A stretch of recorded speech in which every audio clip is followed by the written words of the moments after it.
Salut Gauthier, Salut Pablo. merci pour ton enquête pour Off Investigation.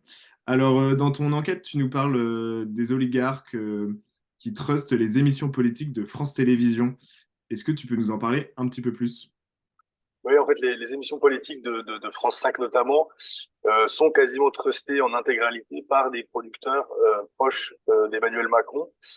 Ces producteurs, ils s'entretiennent régulièrement avec le chef de l'État, ils lui envoient des textos, l'accompagnent lors de visites officielles à l'étranger. Et ça va quand même loin. Ces producteurs lui présentent même des conseillers en communication, notamment Frédéric Michel, le communicant actuel d'Emmanuel Macron, ce qui pose un évident problème déontologique. Alors, ces producteurs, qui sont-ils? En gros, les deux sociétés de production qui trustent les émissions de France 5, c'est Together Media, d'une part, hein, une société tenue par Renaud Levankim. Renaud Levankim, c'est l'ex-producteur du Grand Journal sur Canal+. Il produit aujourd'hui les émissions très appréciées de France 5, comme C'est ce soir, animé par Karim Rissouli, et C'est politique, présenté par Thomas Negaroff sur France 5. Et l'autre société de production, c'est Media One, tenue par Xavier Niel et Pierre-Antoine Capton. On avait fait une enquête là-dessus sur Media One. Eux, ils produisent les émissions de C'est à vous, les émissions C'est à vous et C'est l'hebdo sur France 5. Et comme on le disait dans une précédente enquête, Niel a soutenu Emmanuel Macron en 2017. Il avait même affirmé son soutien en pleine répression du mouvement des Gilets jaunes en décembre 2018.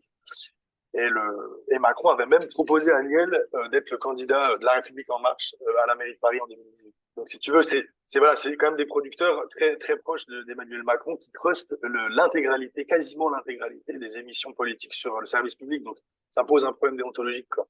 Est-ce que cette emprise sur les émissions politiques de France Télé peut avoir un impact notamment sur la ligne éditoriale des émissions? Oui, bah notamment C'est à vous. Ce que je disais, c'est à vous. C'est pas c'est pas connu pour être une arène très offensive contre le chef de l'État. C'est à vous invite régulièrement des économistes, disons orthodoxes, hein, qui défendent une ligne assez souvent macroniste en fait, notamment sur les retraites. Et ça peut aussi se traduire par des censures spectaculaires, notamment.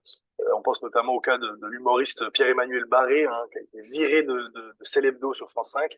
C'est l'hebdo qui est une émission produite par Media One, parce qu'il voulait faire un sketch sur Brigitte Macron.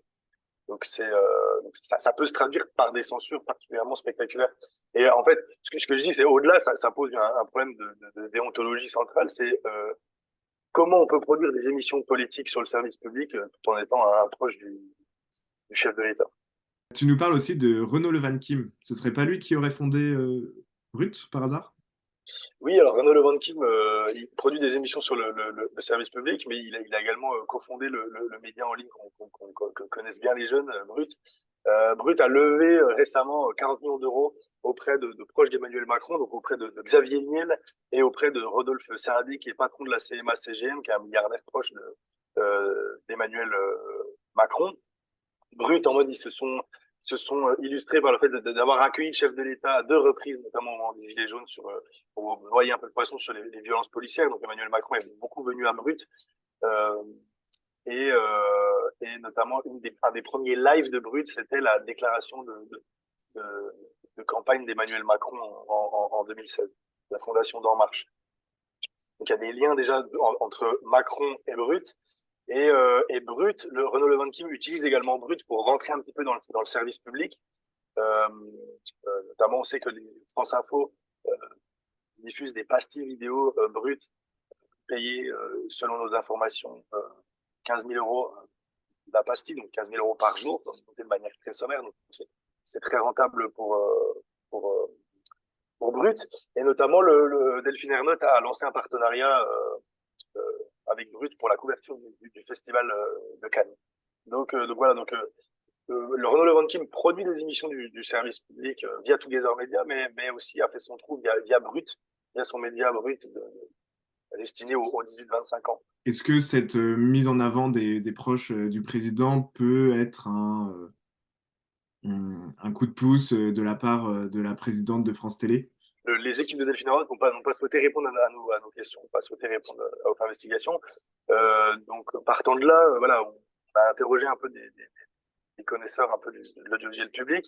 Ils nous disent qu'en réalité, en fait, Delphine Ernotte, la patronne de France Télévisions, c'est central de bien se faire voir auprès d'Emmanuel Macron, car sa place, en fait, en dépend.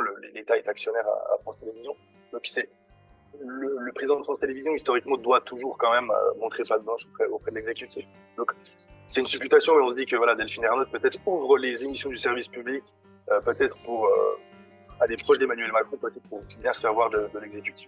Voilà. Bah, merci Gauthier pour ton enquête. Merci à toi, Pablo. Et à bientôt pour Off Investigation. Ouais, salut.